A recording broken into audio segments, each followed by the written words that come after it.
এইটা করেছিলেন জাতির সাথে, আর এখন বলেন যে আমি কি করেছি মানে আপনি মানবতার ইতিহাস পাল্টিয়ে ফেলেছেন। 2006 সালে 28 অক্টোবর মানুষ পিটিয়ে আপনার কথা মতো হত্যা করার পরে লাশের উপরে ড্যান্স দিয়েছে। দুনিয়ার ইতিহাস বহু পড়েছি, কিন্তু জীবিত মানুষ পিটিয়ে মারার পরে কেউ ড্যান্স দেয় আমি পড়িনি, আমি শুনিও নি, কিন্তু দেখলাম 6 সালে। কথা বলছেন এখন। 7 সালে সিরাজগঞ্জ গোল চত্বর আছে না রোড, ওখান থেকে কুষ্টিয়া যাচ্ছিলাম, তখন মাহফিলে আসতাম ওই গ্রামগঞ্জে, ড্রাইভারের পেছনে বসে আছি বাড়িতে বাসে, দেখলাম মাঝখানে একটা কুকুর মরে পড়ে আছে, গার উপরে না দিয়ে বাম দিয়ে চালিয়ে দিই। বললাম ভাই আপনি এমন করলেন, এখনই তো গাড়ি উল্টিয়েছি তো। আমার বলছে দেখেন না একটা কুকুর পড়ে আছে, মানে তো মরা কুকুর, মানে মারলেই কি আর না মারলেই কি। ড্রাইভার আমার দিকে ঘুরে বলছে হুজুর আপনি কি আসলে হুজুর নাকি ভান ধরেছেন, আপনি কেমন হুজুর, আপনি দেখেন একটা মরা কুকুর পড়ে আছে, আমি ডবল করে মারবো, আমার বিবেক নেই। গায়ে হাত দিয়ে বললাম আপনার নাম কি, সুব্রত। নাম শুনে বুঝলাম যে ও ফুল হাতা। ফুল হাতা না, আমরা কি হাফ হাতা। এখানে ফুল হাতা কেউ আছেন? এই যে এটা মনে হয় আছে, হ্যাঁ এটা ফুল হাতাই হবে। এই মুসলমানি দিয়েছো না? এখন লজ্জা পাচ্ছে, আমার কাছে মুসলমানি মানে কি জানো।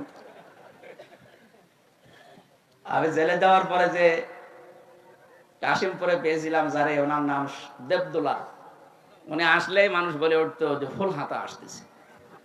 ওই সময় বুঝলাম যে হাফ হাতা আর ফুল হাতা কি। আমরা মুসলমান যারা আমরা কি হাফ হাতা, আর ওনারা, যদিও এটা বৈজ্ঞানিক ব্যাখ্যা আছে, বৈজ্ঞানিক ব্যাখ্যা এটা ইব্রাহিম নবীর সুন্নাহ। হযরত ইব্রাহিম আলাইহিস সালাম তিনি খাতনা করেছিলেন, ওখান থেকে শুরু। অনেকগুলো রোগ থেকে বেঁচে থাকা যায় খাতনা করলে। বিভিন্ন রকমের সার ময়লা ওর ভেতরে যদি জমা থাকে তাহলে পরবর্তীতে অনেক রকমের অসুখ হতে পারে। এই জন্য অনেক হিন্দু ভাইরা এখন গোপনে হলেও ডাক্তারের কাছে যে ওরাও হাঁপাতা হয়ে যাচ্ছে। আমি ওনার নাম শুনে বুঝলাম যে ওনার ঈমান নেই, কিন্তু বিবেক আছে। একটা মরা জিনিস ডবল করে উনি মারতে পারলেন না, ওনার বিবেকে বাধা দেয়। অথচ একটা মানুষের কথা শুনে সারা বাংলাদেশ থেকে লগি বইটা নিয়ে পিটিয়ে মানুষ রাজধানীতে হত্যা করার পরে ড্যান্স দিয়েছে। আমি ওনারা ওই দিন বলেছিলাম যে ভাই আপনি হিন্দু মানুষ, আপনার ঈমান নেই কিন্তু আপনার বিবেক আছে, কিন্তু এই দেশের অনেক নামধারী মুসলমান মুনাফিক, এদের ঈমান নেই। ওরা তো আসলেও মুনাফিকই, উপরে ফিটফাট ভেতরে সদরঘাট। এই জন্য আমরা আহ্বান জানাচ্ছি, এই যে কঠিন পরিস্থিতিতে আল্লাহ রাব্বুল আলামিন আমাদেরকে একটা ঈমানের পরীক্ষায়, মানবতার পরীক্ষায় রেখেছিলেন প্রায় 15.5 বছর। নবীজি পরীক্ষা দিয়েছিলেন জীবনে 13 বছর। কয় বছর? আমরা সেটা পার করে আরো 2 বছর বেশি, 15.5 বছর একটা আয়ামে জাহিলিয়াত নাম শুনেছিলাম, সে হাজার বছর আগে, 1500 বছর। আর এই 24-এর 5 আগস্টের আগ পর্যন্ত আমরা দেখেছি এই দেশে আওয়ামী জাহিলিয়াত। ওটা ছিল আইএমএ জাহিলিয়াত, আর এটা আওয়ামী জাহিলিয়াত। শব্দটা প্রায় একই, আর কাজও করতো একই। বিনা কারণে একটা মানুষকে মিথ্যা মামলা দিয়ে, মিথ্যা সাক্ষী দিয়ে তার জীবনটা তছনছ করে দিত। ওই জামানায় যেমন ছোটখাটো বিষয় নিয়ে মানুষে গন্ডগোল করতো, এই জামানায় আমাদের বিনা কারণে ছোট্ট বিষয় তাহলে হ্যাঁ করতে দেরি, আপনার নামে 5টা মামলা হতে দেরি নেই। এই যে জজ মিয়া আজকে কয়েকজনকে নিয়ে এসেছিল, বলছে এর নামে 60টা, এর নামে 65টা, এর নামে 53টা মামলা। আমারও বলেছিল যা বলতে বলি এগুলো যদি না বলেন তো 50টা মামলা দেবো। বললাম আপনি কি মামলা বানাবেন? বলছে হ্যাঁ, আমার তো সব রেডি করা আছে। কি দেশ বানিয়েছে আপনি বলেন। বিএনপির এক একজন নেতা দেখা করতো মাঝে মাঝে, কেউ 313টা মামলা, মনে হচ্ছে বদরের ময়দান কায়েম হয়ে গেছে। কি অবস্থায় ছিলাম, মানে হাসতেও পারতাম না, কাঁদতেও পারতাম, সব বন্ধ হয়ে গেছে। ভাবতাম যে আল্লাহ এ কি শুরু করেছে, এক শেষ হবে না। কোরআনের আয়াত তখন মাঝে মাঝে জেলের ভেতরে মনে আসতো, আর মিলাতাম, এই তো আল্লাহর ওয়াদা মিথ্যা নয়। আল্লাহ রাব্বুল আলামিন বলেন ওয়ামাকারু মাকারাও ওয়া মাকারনা মাকারাহুম লা ইয়াশউরুন। সূরা নমল 50 নাম্বার আয়াত, 19 নাম্বার পারার 20 নাম্বার পৃষ্ঠার 5 নাম্বার লাইনে আছে। এটা তাফসিরে ফি জিলালিল কোরআনে পাবেন। কথা বলেন কোন কারণে? একটা কথা বলবেন, 1 ঘন্টা একবার দাঁড়িয়ে থাকবেন না বসে থাকবেন। বোঝার চেষ্টা করেন, দেখবেন এখান থেকে কিছু শিক্ষা পাবেন। আল্লাহ পাক বলেন মাকারু মাকরা ওয়া মাকারনা। ওই জামানায় তারা ষড়যন্ত্র করেছিল, দুর্বিসন্ধি করেছিল। কেমন দুর্বিসন্ধি জানো? আকাদে মাকারু মাকারহুম ওয়া ইনদাল্লাহি মাকরুহুম ওয়া ইন কানা মাকরুহুম লিতাজুলা মিনহুল জিবাল। হে নবী, কাফেরদের যে ষড়যন্ত্র এমন পর্যায়ে পৌঁছেছে, মনে হচ্ছে পাহাড় পর্যন্ত তার নিজের জায়গা ছেড়ে দেবে। 15.5 বছরে আমরা মনে হচ্ছে কুল কিনারা হারিয়ে ফেলেছিলাম। বাংলাদেশে এমন কোন দিক বিভাগ নেই যেখানে তারা ষড়যন্ত্র করে না। এই যে পুলিশ ভাইগুলো দাঁড়িয়ে আছে, পোশাকটাকে পর্যন্ত তারা কলঙ্কিত করে ফেলেছে। আগে পুলিশ দেখলে মানুষকে সম্মান দিত, ভয় পেত, ভয়ে হোক আর সম্মানে হোক। আর এখন পুলিশের চেহারা দেখলে মানুষ আগে গালি দিয়ে নেয়। দোষ তো এদের না, কয়েকটা কোলাঙ্গার ছিল উপরে, এই যে ভাতের হোটেল দিয়েছিল হাও আঙ্কেল। হাও আঙ্কেল কি নাম দেখে তো। এরকম কিছু শয়তান মার্কা লোক ছিল যারা এই জালেমকে টিকিয়ে রাখার জন্য ঠিকাদারি নিয়েছিল। তাদের জন্য বাহিনীটা পুরা জাতির কাছে কালার হয়ে গেছে। অথচ এই পোশাকটা সম্মানের পোশাক। নবীজি 2টা চোখকে জাহান্নামে যাবে না বলে গ্যারান্টি দিয়েছে। তার ভেতরে এদের চোখ, যারা মানুষকে পাহারা দেওয়ার জন্য রাত জেগে থাকে, আর যারা রাতে আল্লাহর ভয়ে এমনিতেই চোখ দিয়ে ক্রন্দন করে। কত কঠিন অবস্থায় দায়িত্ব পালন করা লাগে আমি নিজে দেখেছি। 24 ঘন্টা, আর 24টা ঘন্টা এদের ডিউটি, কোনো ছুটি নেই। রোদ বৃষ্টি গরম যাই বলেন না কেন পাহারা দেওয়া লাগবে। আমি ভেবে দেখেছি বাংলাদেশে যারা দায়িত্বে আছে প্রশাসনের, সে যে বিভাগই হোক, বিশেষ করে পুলিশে, অন্যগুলোতে একটু ছাড় আছে। বিডিআর আর পুলিশ এরা যেভাবে কষ্ট করে, যদি ইমান হালকাও থাকে আল্লাহ মনে হয় তাদের মাফ করে দেবে। কিন্তু এই রাস্তাটা পর্যন্ত জালেমরা বন্ধ করে দিয়েছিল। এমন কোন হেন অপরাধ নেই যা ওদেরকে দিয়ে করাতে বাধ্য করেনি। চেইন অফ কমান্ডে চলা লাগে, উপরের থেকে ওই অলি যা বলবে তাই করা লাগবে। কত পুলিশকে আমি কারাগারের ভেতরে, বিশেষ করে হাজতখানায় দেখেছি, ওনারা নিজেরা চুরি করে যাই নামাজ নিয়ে এসে বলতো হুজুর নামাজটা পড়েন। কারণ নামাজ পড়ছেন, আমি যাই নামাজ দিয়েছি, এটা দেখলেও আবার আমার উপরে চার্জ করবে। কি অবস্থায় ছিল ওরা বলেন। বহু ভালো মানুষও পেয়েছিলাম, 100টার ভেতরে হয়তো 2টা খারাপ পেয়েছি, আর সেই 2টার ভেতরে একটা আমার ভাগ্যে পড়েছে। আমার মামলার আয়ু মিজান। এই শয়তান আমি আকিস গ্রুপে চাকরি করতাম, এ মালিকের কাছ থেকে 35 লাখ টাকা পর্যন্ত নিয়েছে। 20 লাখ একদিনে নিয়েছে।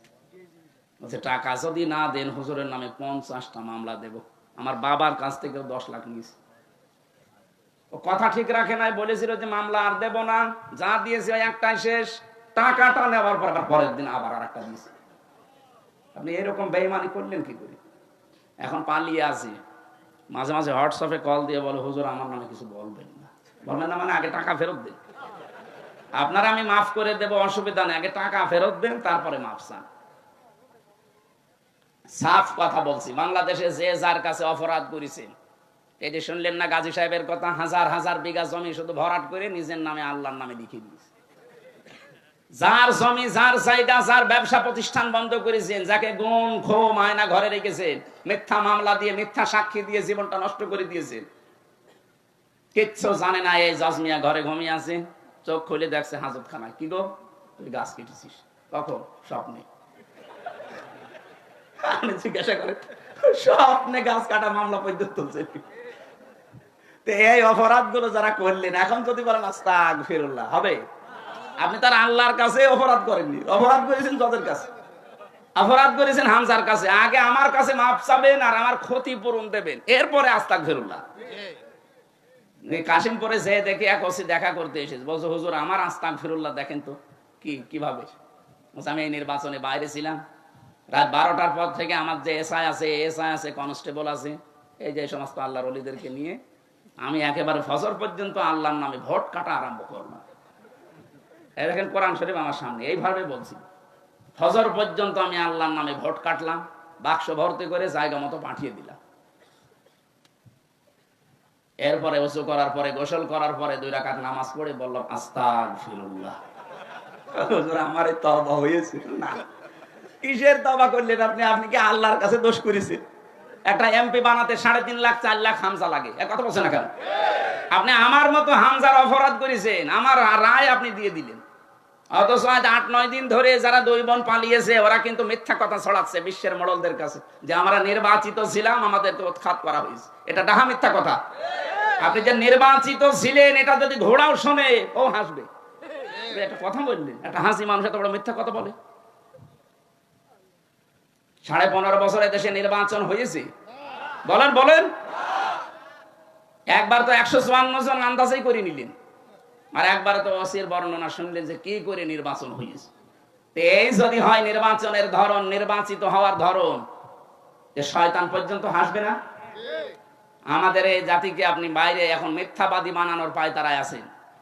সারা দুনিয়া জানে যে 15.5 বছরে এদেশে গণতন্ত্র ছিল না, এদেশে মানবতাও ছিল না। তাছাড়া সে নিজে বর্ণনা করলাম যেটা দেখে দেখে বলেন, এটা মানবতার সাথে যায়? হ্যাঁ, 14 বছর একটা মানুষকে আটক করে রাখেন।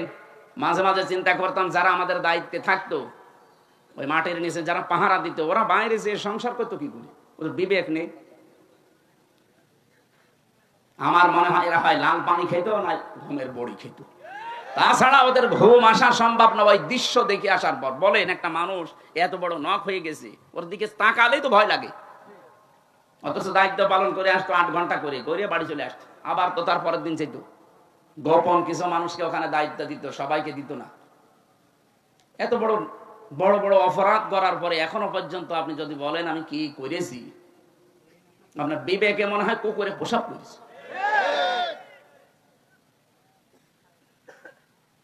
জালেমদেরকে আল্লাহ মাফ করবে না, কারণ জালেমদের হেদায়েত আল্লাহ বন্ধ করে দিয়েছে। আল্লাহু লা ইয়াহদিল কওমাজ জালিমিন। জালেমদের আমি আল্লাহ হেদায়েত দিচ্ছি না, দেবও না।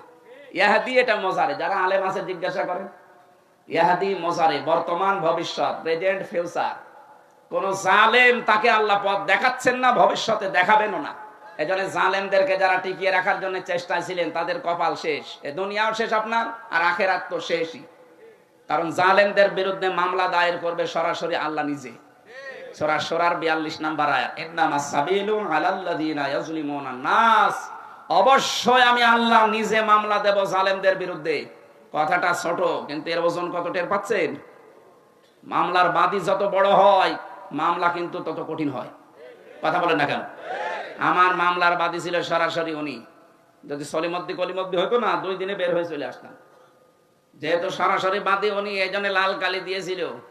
ওটা গেলেই জজ বলতো না, এটা বাদ দিয়ে নিয়ে আসেন। অথচ বাইরে আমরা শুনতাম যে আইনের শাসন প্রতিষ্ঠা হচ্ছে। এই আইনের শাসনের ধরন, আমার জামিন পাওয়া আমার অধিকার না? বলেন, পেয়ে কি করবেন? একটা মামলায় পাবেন, গেট থেকে আর একটা মামলা দিয়ে ঢুকিয়ে দেবে। এই ছিল দেশের গণতান্ত্রিক অধিকার। ন্যায় বিচারের এই ছিল বাংলাদেশে দৃষ্টান্ত। আর এটা বাইরের দেশে ছড়িয়েছে যে আমরা আইনের শাসন প্রতিষ্ঠা করেছি। নাউজুবিল্লাহ মিন যালিক।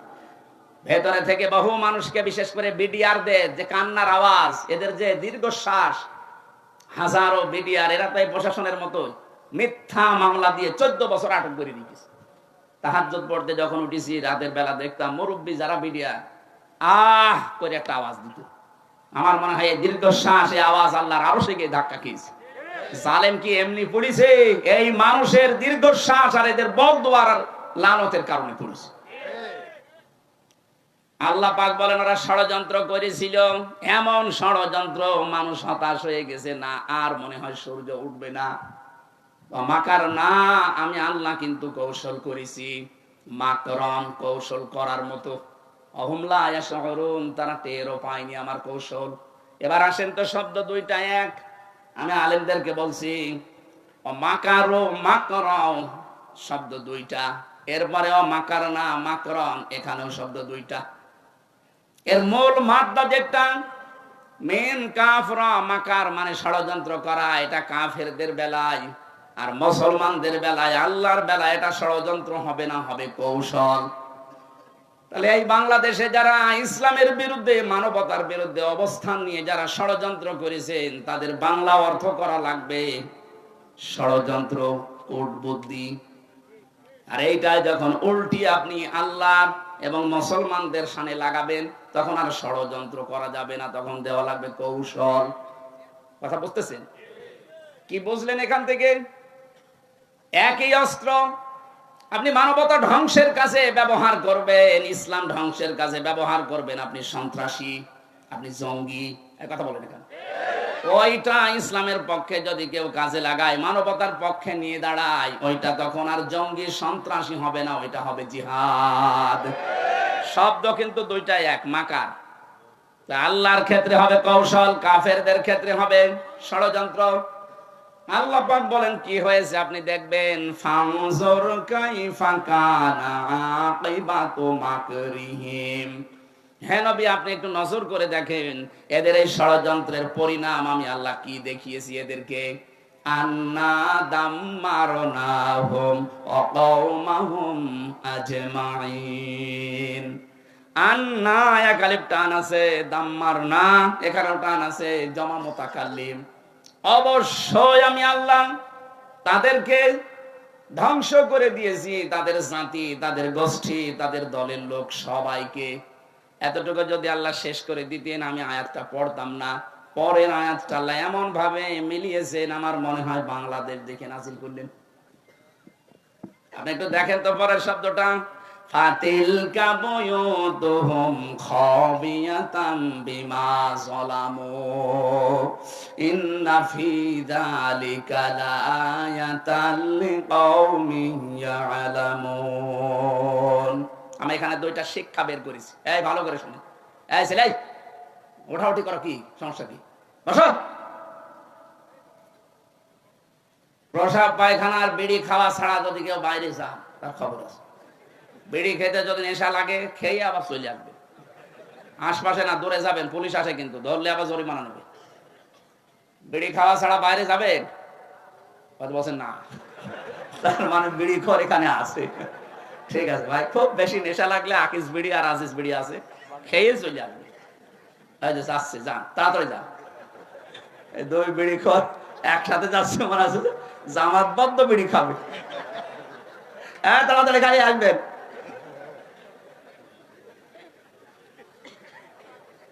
ফা দিলেন বক্তব্যের আগে, এটা সূরা নমল থেকে বলছি, 50, 51, 52 নম্বর আয়াত। আল্লাহ পাক বলেন ফাতিলকা, এই যে ঘর, বয়ুত, বাইতুনের বহুবচন বয়ুত দিয়েছেন। আল্লাহ বলেন হে নবী একটু তাকান না কেন, এই সেই ঘর। এই সেই, এই জবাব দেন, এই সেই কি? এই সেই ঘর কি? আল্লাহ বলেন এই সেই ঘর, খাবিয়াতান, জনশূন্য করে দিয়েছি, সার শূন্য করে দিয়েছি, ওজাড় গৃহ বানিয়ে দিয়েছি, বিমা যালামু, তাদের জুলুমের কারণে। এই আয়াতটা যে কত বাস্তব, আগস্টের 5 তারিখের বিকাল 5টা বাজতে বাজতে আল্লাহ মিলিয়ে দিয়েছেন। সারা বাংলাদেশের 64 জেলার 630টা থানা, যেখানে যেখানে জালেমদের বাড়ি ঘর ছিল, মানবতা একেবারে উল্টিয়ে দিয়েছে। আপনি দেখেন 2.5-3 ঘন্টার ব্যবধানে একটা ইট পর্যন্ত খুলে নিয়ে চলে গেছে। আমার কুষ্টিয়ার হানিফ কি তা পড়ছিল, হাসিনার পরেই মনে হয় ওবায়দুল কাকা, এরপরে হানিফা। এর আল্লাহ এমন অপমান করেছে, ওর বাড়ির ইটও এখন আর নেই, ওর বাড়ি এখন জাতীয় টয়লেট হয়ে গেছে।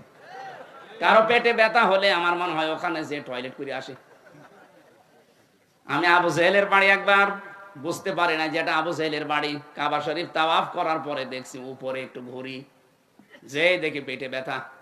এক পুলিশকে ডাক দিয়ে ওনার ভাষা দিয়ে বললাম, ভাই এতক্ষণ তো ভালো ছিলাম, এখন আমার পেটে ব্যথা করছে। পুলিশ আমার বলছে, ইয়া হাজি আল হজ্জা, তাই না বিলা দোকান। ও হাজি, দেশ কোথায়? জি তুমি বাংলাদেশ। বাংলাদেশ থেকে এসেছি। উনি আমার বলছে, ইয়া আখি ইয়া সাদেক, হে ভাই আপনি হাজি মানুষ, আপনি এখনো জানেন না এটা কোন জায়গা? না তো, না আবু জাহেলের বাড়ি। আপনি এখনো পায়খানা না করে দাঁড়িয়ে আছেন, দাঁড়িয়ে দাঁড়িয়ে করেন। পায়খানা করে দেখছি আমার পেটের ব্যথা ভালো হয়ে গেছে, কারণ ওই জায়গাটা ছিল জুলুমের কারখানা। কথা বলেন না কেন? আজ সারা বাংলাদেশের যেখানে যেখানে জুলুম হয়েছে তাকান, ওই জায়গাগুলো আল্লাহ অভিশপ্ত বানিয়ে দিয়েছেন। 3 দিন আগের পেপারে দেখলাম, এই যে ঢাকার যে বাড়িটা, মানুষ অনেকে আবেগে যে চুমা খেত, অথচ সে বাড়িতে 8-9 জন একসাথে যে পোশাক করছে, মানুষের জামাতবদ্ধ পোশাক চলছে, বিভিন্ন দিকে মুখ করে সবাই। আমার মনে হয় ওদের পেটেও ব্যথা, ওই জায়গায় কাজ করলে মনে হয় পেটের ব্যথা ভালো হয়ে যাচ্ছে। আমার তো যা মনে হচ্ছে কোরআনের আয়াতের দিকে তাকিয়ে, এখানে যেহেতু গণতন্ত্র হত্যা, মানবতা হত্যা, ইসলামের দুর্বিসন্ধি ওই বাড়ি থেকে হইতো, ওইটাই তো সারা দেশে কার্যকর হতো। এই কথা বলছে না কেন? যত রকমের মানুষকে কষ্ট দেওয়ার বুদ্ধি ওখান থেকে মানুষ বের করতো। একটা স্বামী হারা মানুষকে বাড়ি থেকে উচ্ছেদ পর্যন্ত করেছে ওই জায়গার পরিকল্পনা নিয়ে। মহিলার কান্না দেখেননি? বেগম জিয়া যে কান্না করেছে, আমার মনে হয় এদেশের প্রত্যেকের চোখে ওই কান্না দিকে পানি চলে এসেছে। এগুলো করেছে আবার নিজে নিজে বলছে। বাইরের দেশে যখন যেত বলতো ওনাকে উৎখাত করতে পেরেছি, এইটা আমার সফলতা। নাউজুবিল্লাহ। এমনি তার ছেলেটা মারা গেছে, আর এক ছেলে তো মাজা ভেঙে দিয়েছেন, আর ওনার এমনিতেই স্বামী নেই। এটা বিধবা মেয়ে লোক, যে কয়দিন আছে দুনিয়ায় থাক না, তারে পর্যন্ত আপনি বাড়ি থেকে এক কাপড়ে বের করে দিলেন। মানে মানবতার মানুষ কন্যা, শয়তানের মানুষ কন্যা দেওয়া দরকার। যা উপায়ন্তর দেখেছিলাম আবু জেহেলের বাড়ির দিকে তাকিয়ে, বাংলাদেশের জালেমদের বাড়ির দিকে তাকিয়ে আমার মনে হচ্ছে এদেশের জালেমদের এই বাড়িগুলো, ব্যবসা প্রতিষ্ঠান, এদের অফিস আদালত গুলো আমার মনে হয় জাতীয় টয়লেট হয়ে যাবে। মানুষের দেশে পেটে ব্যথা হবে, বিভিন্ন মানত করবে, আর যে ওই জায়গায় ফেলে আসবে। এখানে কেন আল্লাহ এটা দিলেন? পরের আয়াতের শব্দের দিকে তাকাবেন, ইন্না ফি যালিকা লাআয়াতান। কেন লামে তাকিদ? আরবি গ্রামার যারা বোঝেন আপনি টের পাচ্ছেন। আল্লাহ বলেন অবশ্যই এর ভেতরে শিক্ষা আছে। লাম দিয়েছেন অবশ্যই, এর আগে আবার ইন্না আছে, ইন্না ফি যালিকা লাআয়াতাল লিকাউমিন ইয়ালামুন। যারা জ্ঞানী মানুষ তাদের জন্য শিক্ষা কি? আমি আল্লাহ এটা নিদর্শন করে রাখলাম যে জালেমদের যে জায়গা, এগুলো আমি আল্লাহ অভিশপ্ত করে দেই। পরবর্তী প্রজন্ম দুনিয়াতে যারা আসবে, যারা চেয়ারে বসবে, তারা যেন জুলুমকারী হয়ে না যায়। এরা 15.5 বছর দীর্ঘ সময় যদি ক্ষমতায় থেকে জুলুম করার কারণে বাড়ি ঘর পর্যন্ত এখন উজাড় হয়ে গেছে। এই ঢাকা শহরে 8 কোটি 12 কোটি 15 কোটি টাকা দামের গাড়ি পড়ে আছে, পরিচয় দেওয়ার মতো কেউ নেই। দরবেশ বাবার গাড়ি শুনলাম 8.5 কোটি টাকা দাম পড়ে আছে, এখন ঢেকে রাখা আছে। 8.5 কোটি টাকা দামের গাড়ি পড়ে আছে, পরিচয় দিতে ভয় পাচ্ছে, কারণ দরবেশের যা টাকা সবই অবৈধ টাকা। 7টা ব্যাংক থেকে লুট করেছে 36,000 কোটি টাকা, যেটা দিয়ে পদ্মা সেতু তৈরি করেও আরো 4,000 কোটি টাকা বেঁচে থাকবে। কি করে গিয়েছেন দেশটাতে? আর এত বড় বড় দাঁড়িয়ে গিয়েছিলেন মানুষকে ধোকা দিয়ে বোকা বানাতে। দাঁড়ি কেটে ফেলেছে, ভালো করেছে। তারপরে 1 লাখ টাকা ঋণ, অথচ এদের ছেলে মেয়ে দলের লোক কোটি কোটি টাকা পাচার করে বেগম পাড়া বানিয়েছে। এক কথা বলছেন। তাহলে আমরা এখান থেকে কি নিতে চাই? জালেমদের যে বাড়ি ঘর পর্যন্ত আল্লাহ উজাড় গৃহ বানিয়ে দিলেন, জনশূন্য করে দিলেন, অভিশপ্ত জায়গা বানিয়ে দিলেন। এজন্য আশা করছি আয়াত থেকে শিক্ষা নিয়ে সংযত হবেন। আল্লাহ পাক পরের আয়াতে আবার জানিয়েছেন, ওয়ানজাইনাল্লাযীনা আমানু ওয়া কানু ইয়াত্তাকুন। যারা এই দুনিয়ায় টিকে ছিল, যারা এত জুলুম অত্যাচার নির্যাতন সহ্য করেও যারা উল্টা পাল্টা কাজ করেনি, আল্লাহ ঠিক তাদেরকে এখনো পথে দাঁড় করিয়ে রেখেছেন। এখনো তাদের মাথা সোজা আছে। নাইটা একটা মানুষ 350 মামলা মোকাবেলা করেও টিকে থাকতে পারে, আপনি টের পাচ্ছেন? আমি 2 মামলায় আমার জীবন অতিষ্ঠ হয়ে গেছে, ওর 313টা মামলা পেয়েছি আমি বিএনপির একজনের, এখনো টিকে আছে। এই জন্য আমরা চাই আগামী প্রজন্ম যারাই আসবেন না কেন জালেম হবেন না। তাহলে আপনাকে আল্লাহ এই জালেমদের মতো নিচু করতে বেশি সময় নেবে না। এরপরেও যদি কেউ শিক্ষা না নেয়, ওর কপাল পোড়া। আল্লাহ আমাদেরকে তুমি বাঁচাও, বলেন আমিন। এই জন্য আমার কথা ছিল, যারা মিথ্যা কথা মানুষকে বলছেন আমরা নির্বাচিত ছিলাম, এই মিথ্যাটা আর বলবেন না। সারা দুনিয়া জানে যে আপনারা অনির্বাচিত, জোর করি 154 জন এমনি হয়ে গেছেন। কথা বলে না কেন? আমার বংশের 100 জনের প্রায় 98 জন এই আল্লাহর ওলির মুরিদ ছিল। ওরা আমার মনে হয় নবীজিকে নবী মানতো শুধু নামে, ওদের আসল নবী ছিল বঙ্গবন্ধু। এমন কড়া, আমি 3টা বছর জেলে কোনোদিন খোঁজও নেয়নি, খবরও নেন। আমার আব্বাকে দেখলে আরো টিটকারি দিত। এই মানুষগুলো এই 2024-এর 5 আগস্টের 1:30টার পরে পরে কল দেওয়া আরম্ভ করেছে, ভাতিজা কোথায়? কুষ্টিয়া। বলছে আমরা সব জামাত ইসলাম। জামাত ইসলাম মানে 3.5 ঘন্টায় পাল্টিয়ে গেছে। এই মানুষগুলো কি করেছে দুনিয়ায়। এই চাচাটা আমার 3 বারের চেয়ারম্যান ছিল। আমার দাদা ছিল 21 বছর আর ইনি ছিল 3 বছর, আপনজন। আমি তো নিজে দেখেছি, শুধু মার্কা নিয়ে আসতো নৌকা, আর আল্লাহ ওদের বানিয়ে দিত। ও নিজেও জানে যে আমি চেয়ারম্যান হব। আমার সাথে যিনি আমাদের কুষ্টিয়া জেলার এমপি, আমি এই যে কোরআন শরীফ সামনে নিয়ে আমি আপনাদের সাক্ষী রেখে গ্যারান্টি দিচ্ছি, হানিফ সাহেব, ওনার যদি আমার সাথে দাঁড়ায় ভোটে, যদি জীবনে আমার সাথে পাশ করতে পারে, আমি নাকে খড় দেব। ওনার যে তলানিতে গেছে, কি করেছিলেন, কি হলো আপনার টাকা পয়সা নিয়ে? বাগেরহাট, সাতক্ষীরা, খুলনা, এই 3টা জেলার প্রায় অর্ধেক মাছের ঘেড় সব হানিফ সাহেবের টাকাকে ফেরেশতারা দিয়েছে। বলেন কি করলে হইতে? কি করে কি করলেন আপনি টাকা দিয়ে? এখন তো পালিয়ে আছেন, এখন তো গর্তের ভেতরে, মুখ বের করলে পিটিয়ে মানুষ মেরে ফেলবে। যা করেছেন, এই যে ইনু সাহেবকে মানুষ এখন পচা ডিম মারছে, অথচ ইসলামের বিরুদ্ধে মুখ ভেক্সিয়ে কত কথা বলতো দেখেননি? কথা বলেন। ডাইরেক্ট ইনডাইরেক্ট যারা মানবতার ইসলামের বিরুদ্ধে ছিলেন, কাউকে আল্লাহ ছাড় দেয়নি, দেবেও না। আলাহুম আযাবুম মুহিন, যন্ত্রণাদায়ক আযাব আল্লাহ আপনাদের জন্য রেডি করে রেখেছে। তার প্রমাণ এই কালামানিক কলার পাতায় শুয়েছে আল্লাহ, ওর বিসি পর্যন্ত উঠে গেছে। হ্যাঁ, ওর সংসার করার কাজ শেষ। ওর বউ ঠেকে কিনা দেখে, আমার মনে হয় ওর বউ চিন্তা করবে ওর কাছে থেকে আমি করবো, ও দেখা যাচ্ছে আর একজনই ধরবে। এটা আল্লাহর সব চাইতে একেবারে নিম্ন শাস্তি। কেন আল্লাহ এটা দিয়েছেন? ইন্নামা নুমলি লাহুম লিয়াজদাদু ইসমা, এটা সূরা আলে ইমরানে। যখন ওদের পাপের বোঝা পরিপূর্ণ হয়ে যায়, তখন আল্লাহ আর ছাড় দেয় না। বিচারের চেয়ারে বসে কত অবিচার করেছে এই কালামানিক, এই কথা বলছে না? জামাত বিএনপির নাম শুনলেও একবারে আন্দাজে চোখ বন্ধ করে রায় দিয়ে দিত, ফাঁসি। ওটা যদি মুরগি চুরি মামলা হয় তাও ফাঁসি দিত। অথচ মানুষ হত্যা করে বসে আছে, তাকে রাষ্ট্রপতির ক্ষমায় সসম্মানে বের করে দিত।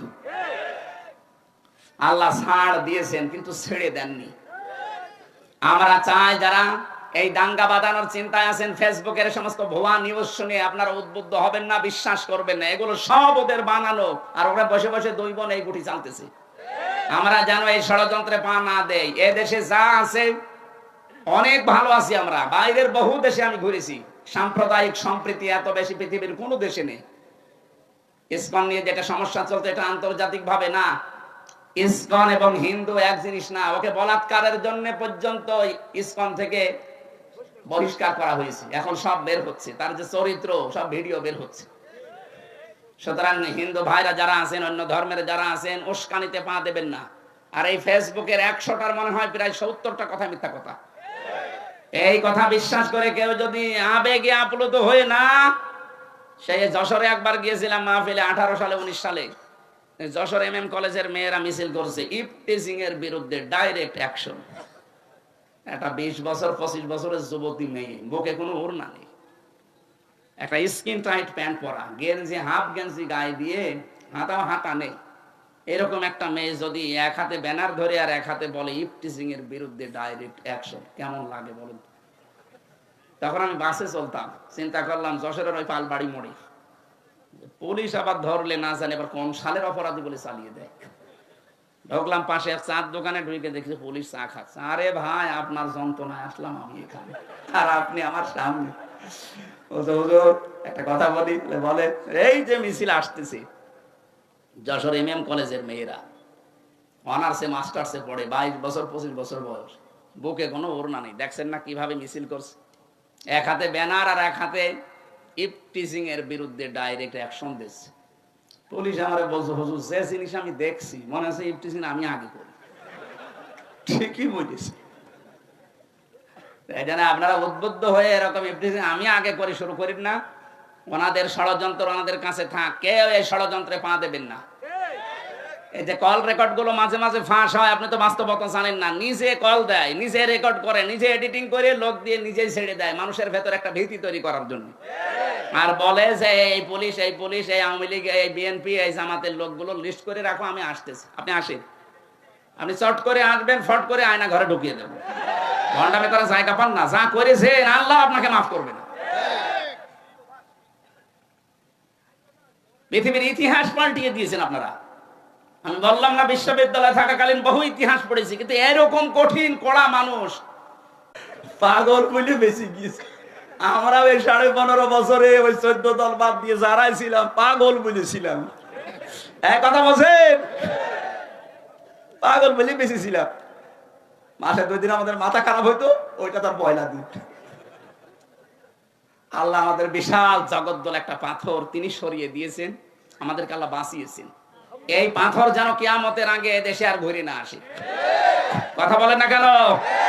যে আল্লাহ আমাদেরকে এই যে কথা বলার মতো একটা পরিবেশ দিলেন, এটা যে কত বড় নিয়ামত, এই 15.5 বছর আমরা টের পেয়েছি। তাও তো নারায়ণগঞ্জ আল্লাহর ওলি 70-72 রাকাত তাহাজ্জুদ পড়তে বলে একটু ভালো ছিলেন। আর বাইরের যে জেলাগুলো কি যে অবস্থা, আমার কুষ্টিয়ার বড় বড় আল্লাহর ওলি সব ওখানে পাঠিয়েছে। ওরা তো তাহাজ্জুদ পড়ে না, ওরা খালি মানুষের জমিয়ে গাজী সাহেবের মতো আল্লাহ রাস্তায় নিয়ে নিত। বলেন তো, 3টা জেলার অর্ধেক অংশ তাদের একজনের। এই যে আরেকজন ছিল পুলিশ বাহিনীদের প্রধান, যিনি বেনজির, বেনজির, ওর কোনো নজির নেই। ও গোপালগঞ্জের অর্ধেকই নাকি তার। কি করেছিলেন আপনারা? আমার তো মানে মাঝে মাঝে শয়তান তো দেখেনি, এদের চেহারার দিকে তাকালে আমার মনে হয় শয়তান যদি দেখতাম তো এরকমই হতো। আল্লাহ যে আমাদেরকে কথা বলার এই বাকশক্তি আবার ফিরিয়ে দিলেন, তার জন্য বলেন আলহামদুলিল্লাহ। দরুদ আর সালাম পাঠ করার মাধ্যমে আজকে কোরআনে কারিমের যে আয়াত পড়লাম, 3 ভাগের 1 ভাগ, সূরা বাকারার 208 নম্বর আয়াতের 3 ভাগের 1 ভাগ পড়েছি। আমরা তাফসীর আকারে কথা বলতে চাই, থাকবেন না? অন্তত থাকা যাবে কিছুক্ষণ। শয়তান যেন আশপাশে আর না থাকে, জবান খুলে পড়ে না আউযু বিল্লাহি মিনাশ শাইতানির রাজিম, বিসমিল্লাহির রহমানির রহিম, ইয়া আইয়ুহাল্লাযীনা আমানু দুখুলু ফিস-সিলমি কাফা। একটু ভালো করে শুনবেন, অ্যাক্টিভ ভাবে 10 মিনিট শুনেন, দেখবেন অনেকগুলো শিক্ষা আসবে। সূরা বাকারা 286টা আয়াত আছে, 40 রুকু আছে, মাত্র একটা আয়াতের 3 ভাগের 1 ভাগ পড়েছি। আমার এই মাথায় যত কথা এই আয়াত সম্পর্কে আছে, এই 1-1.5 ঘন্টা 2 ঘন্টা না, আমার জীবনের শেষ পর্যন্ত যদি আয়াত নিয়ে আলোচনা হয় জীবন শেষ হয়ে যাবে, এত কথা এর ভেতরে লুকিয়ে রেখেছি। আমরা তাফসীর আকারে বলতে চাই। আপনারা চলে যাবেন নাকি? যে 2-1 জন যাচ্ছে, আর কি বিড়ি খেতে যাচ্ছে, আবার এসে পড়বেন। কিন্তু ইমানদারকে আল্লাহ ডাক দিয়েছেন, এখানে যদি কোনো বেঈমান থাকেন তাহলে চলে যান। বিড়ি খেলে কি মানুষ বেঈমান হয়ে যায়? না না, বিড়ি খাওয়া খুব অত বড় গুনাহ না যে আপনি বেঈমান হয়ে যাবেন। আপনার মুখ বন্ধ হয়, আপনার লাঞ্চ নষ্ট হয়। শয়তানের যত কাজ কারবার আছে তার ভেতরে একটা কাজ শয়তান অপচয় করে। কথা বলেন এখন। তাহলে যারা বিড়ি খান এর দ্বারা কোন লাভটা হয় বলেন? অপচয় ছাড়া। এই জন্য যারা এগুলো খান বা খাচ্ছেন, আশা করছি, আমি দয়া করে আপনার কাছে বলছি, ছেড়ে দেবেন ভাই। যদিও আমি আকিস গ্রুপে আছি, এদের কাজই বিড়ি তৈরি করা, তারপরে ওদের ব্যবসা অন্তত বন্ধ হোক। আপনারা ছেড়ে দেন, ওদের ব্যবসা বন্ধ হয়ে যাবে। আমি বলেছিলাম সেদিন মালিককে যে স্যার এইটা ছেড়ে দিলেই ভালো হয়। বলছিলাম তো ওইটা নেই, ওটার ভেতরে আমরা নেই, ওগুলো এখন আমেরিকা টোবাকোর কাছে বেঁচে দিয়েছি, এখন আমরা এই মোজও বানাই। মোট করতো ফারুকি সাহেব, উনি যদি ফিরে তওবা করে ফিরে আসেন তো ভালো, নয়তো এরকম মানুষ দায়িত্বে থাকলে সমাজ আরো খারাপ হবে। কারণ যারা সিনেমা জগতে কাজ করে, আপনি দেখেননি তাদের চরিত্রগুলো, নিজের বউ দিয়ে এই যে জেনার কারখানা খুলে রাখে। আরে ভাই, লজ্জাস্থানের জেনা না হোক, অন্তত চোখের জেনা তো হচ্ছে। তার বউকে কত মানুষ দেখে, চোখের জেনা হচ্ছে না? কেউ কেউ এমনকি উল্টা পাল্টা চোখও মারে। এই জন্য এরকম মানুষ আমার মনে হয় 96% মুসলমানের দেশে। আমাদের মাথার উপরে এইগুলো না রেখে এমন মানুষকে মাথার উপরে নিয়ে আসে যারা দ্বারা ইসলামের এবং মানবতার কাজ হবে। কে এটা? কি আমার কি রাজনীতি হয়ে গেল? এটা আমাদের প্রাণের দাবি। যারা আছেন এমন মানুষকে রাখবেন, বশির ভাইয়ের মতো মানুষ রাখেন, ইসলাম এবং মানবতার জন্য যারা কাজ করবে। বিড়ি যারা খান ছেড়ে দেবেন কিনা বলেন? কারা কারা ছেড়ে দেবেন দেখে হাত তোলেন তো। একজন শুধু, ঠিক আছে ভাই, আপনি এটা ছেড়ে দিয়ে অন্তত পান আর চা খেয়ে। হ্যাঁ, পান তো খান, আপনি দেখে বোঝা যাচ্ছে খান।